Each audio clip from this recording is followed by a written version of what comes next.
اللہ کو راضی کریں، اپنی زندگی سے گناہوں کو نکالیں، اللہ پاک کو راضی کریں، حضرت محمد صلی اللہ علیہ وسلم کی ہر سنت کو اپنی زندگی میں لانے کی کوشش کریں، اپنے نبی سے محبت کریں، اپنے نبی کے تذکرے کریں، اپنے گھر میں اپنے نبی کے اتنے تذکرے کریں کہ آپ کے بچے حضور صلی اللہ علیہ وسلم کو اتنا چاہیں کہ دنیا کا کوئی دنیا دار ان کو اچھا ہی نہ لگے۔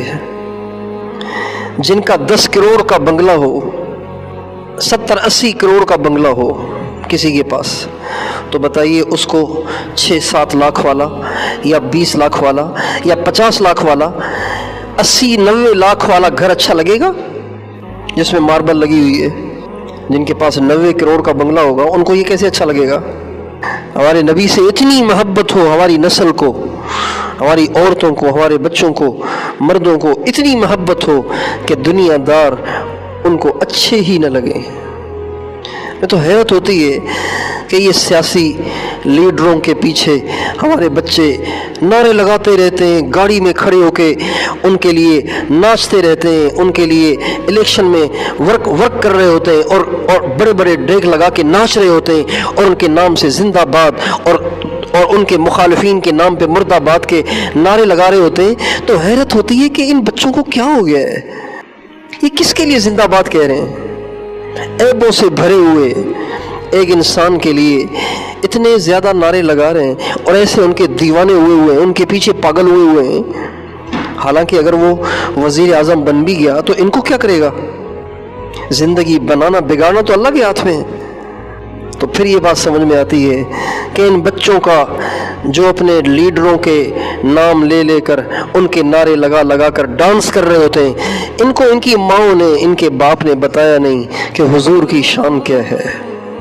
اگر انہیں پتہ ہوتا کہ حضور اکرم صلی اللہ علیہ وسلم کی کیا شان ہے، آپ کا کیا مقام ہے، آپ کا کیا رتبہ ہے، تو دوسرا کوئی ان کی نگاہوں میں جچی نہ پاتا، وہی جچتا جو ان کے نقش قدم پہ چلتا ہوا نظر آتا۔ اس لیے ہم اپنے گھروں میں اپنے نبی کے خوب تذکرے کریں، اپنے گھر کو گناہوں سے پاک کریں، اللہ کے احکام پورے کریں، اذان سنتے ہی نماز پڑھیں، روزانہ قرآن پاک کی تلاوت کریں، تنہائی میں بیٹھ کے اللہ کو یاد کریں، رو کے اللہ سے ہدایت کی دعائیں کریں، عافیت کی دعائیں کریں۔ اپنے گھر سے ساری اللہ کی نافرمانیاں نکال کے پچھلی زندگی پہ سچی توبہ کر لیں۔ اللہ بڑے مہربان ہے، جب بندہ اور بندی کتنے بڑے گنہگار ہوں اپنے رب کے سامنے جھک جاتے ہیں، سچی توبہ کر لیتے ہیں، اللہ ان کی زندگی کے سارے گناہوں کو معاف کر دیتے ہیں اور ایسے ان کو پاک صاف کر دیتے ہیں جیسے اب تک انہوں نے کوئی گناہ کیا ہی نہیں ہے۔ تو میں بھی توبہ کرتا ہوں، آپ سے زیادہ گنہگار ہوں، آپ سے زیادہ خطا کار ہوں، آپ بھی توبہ کر لیں۔ توبہ کیے بغیر ہم میں سے کسی کا چارہ نہیں ہے، ہم میں سے کوئی بھی توبہ کیے بغیر اللہ کو راضی کر نہیں سکتا۔ ہم سارے خطا کار ہیں، ایک کشتی کے سوار ہیں، اللہ کے سامنے روئیں، اللہ سے معافی مانگیں اور زندگی پہ بھروسہ نہیں ہے۔ ایسے نہ ہو کہ کل موت کا پیام آ جائے اور ہمیں جانا پڑ جائے۔ اگر ہم توبہ طائب نہ ہوئے اور ہماری تیاری نہ ہوئی تو قبر میں کیا بنے گا؟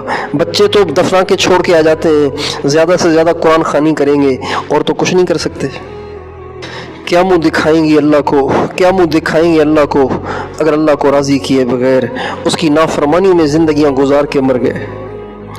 اللہ تعالیٰ مجھے اور آپ کو صحیح سمجھ عطا فرمائے، سچی توبہ کرنے کی توفیق عطا فرمائے، اپنے پورے دین پر چلنے کی توفیق دے، خود بھی چلیں، اوروں کو بھی اس کی دعوت دیں، اوروں کو بھی یہ بات سمجھائیں۔ اللہ تعالیٰ مجھے اور آپ کو توفیق دے۔